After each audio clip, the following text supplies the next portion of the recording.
శ్రీ గురుభ్యో నమః. చిన్ననాటి చందమామ కథలకు స్వాగతం. ఈనాటి కథ శీర్షిక అత్తాకోడళ్ల కథలు.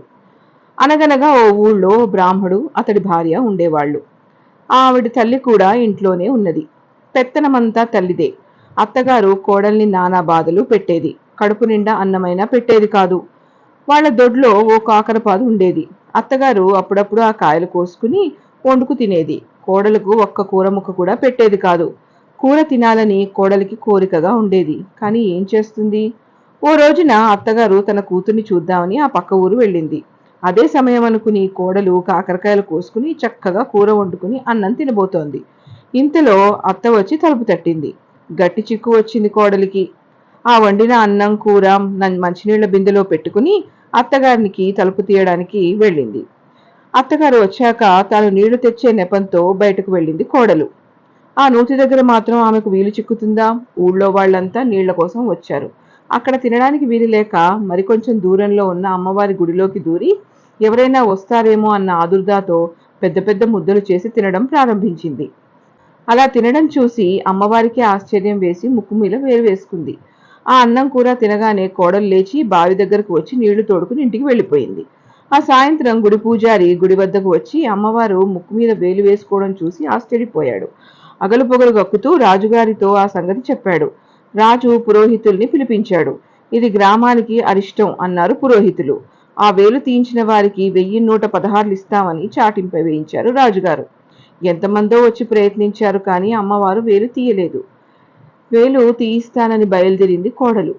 మళ్ళీ నీళ్ల బిందె పట్టుకుని నూతి దగ్గరకు వెళ్ళి తిన్నగా గుడిలోకి వెళ్ళి తలుపులు వేసి బిందె పైకెత్తి దేవతతో, మొగుడు చాటు పెళ్ళాలుంటారు, అత్తచాటు కోడళ్ళుంటారు. లోకమాతవు, ఈ మాత్రం జ్ఞానమన్నా ఉండద్దా నీకు?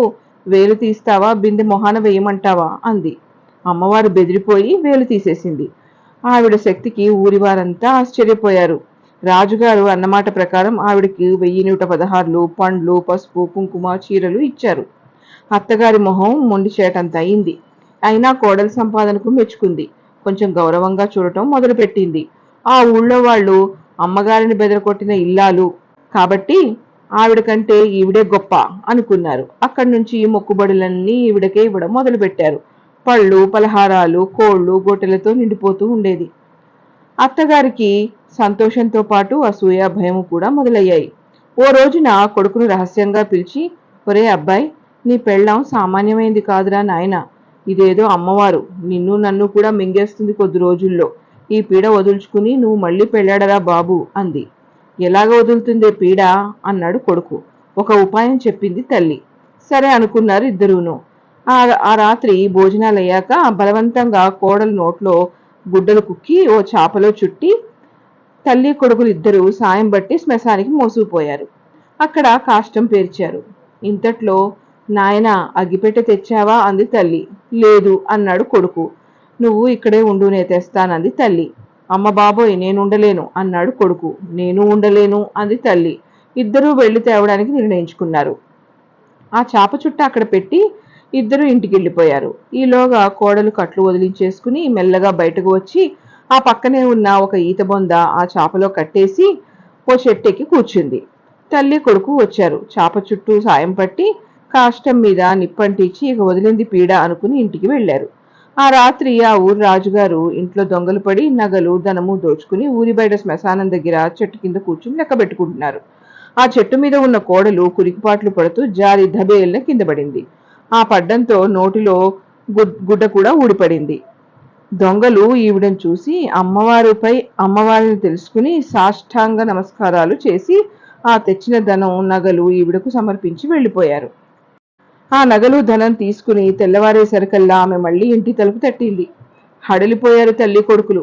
ఇద్దరు అతి భయంతో తలుపు తీశారు. కోడల్ని చూచి బ్రహ్మరాక్షసేనని నిర్ణయించుకున్నారు. వెల్లకితలా పడిపోయారు. కొంతసేపటికి వాళ్ళిద్దరూ లేచి తాను బ్రహ్మరాక్షసిని కాదని, నిజంగా కోడల్నేనని చెప్పింది.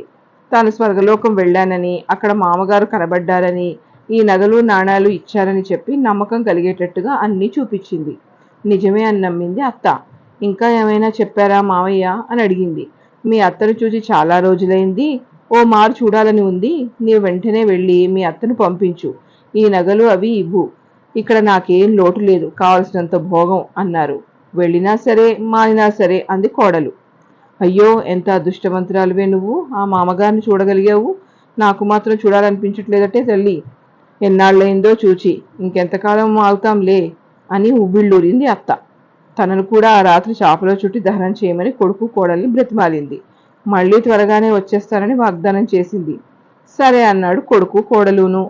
ఆ రాత్రి ఆవిడను చాపలో చుట్టి శ్మశానంలోకి తీసుకుని వెళ్ళి చక్కగా నిప్పంటించారు. తెల్లవారింది. అమ్మ రాలేదు. ఏమే, మా అమ్మ రాలేదేం అన్నాడు భర్త. వస్తారు, తొందరపడతారేం అన్నది భార్య. అలా 3 రోజులు గడిచాయి. అమ్మ రాలేదు. ఏమే, అమ్మ రాలేదేమిటి అన్నాడు భర్త. అయ్యో, చాలా రోజులకు వెళ్ళారు, కష్టసుఖాలు చెప్పుకోవాలా మరి. ఇప్పుడే వదులుతారా మీ నాన్నగారు? వస్తారులే, ఏ నెలకో అంది భార్య. నెల గడిచింది. అమ్మ రాలేదు. 2 నెలలు గడిచాయి. అమ్మ రాలేదు. సావకాశంగా కూర్చోబెట్టి జరిగిందంతా చెప్పింది భార్య. తన భార్య పడ్డ బాధలకు విచారించాడు భర్త. అమ్మ ఇంక రాదని తెలుసుకున్నాడు. అమ్మ కోసం అప్పుడప్పుడు ఏడ్చినా భార్యకు బాధ తప్పిందని సంతోషిస్తూ హాయిగా ఉన్నాడు. దంపతులిద్దరూ చాలా కాలం హాయిగా గడిపారు. అలాంటి అత్తగారి బాధ యుక్తిగా తప్పించుకుందని విన్నవాళ్లంతా సంతోషించారు. మరి మీరేమనుకుంటున్నారో నాకు తప్పకుండా తెలియచేస్తారు కదూ. ఇంతటితో ఈ కథ కంచికి మనం ఇంటికి.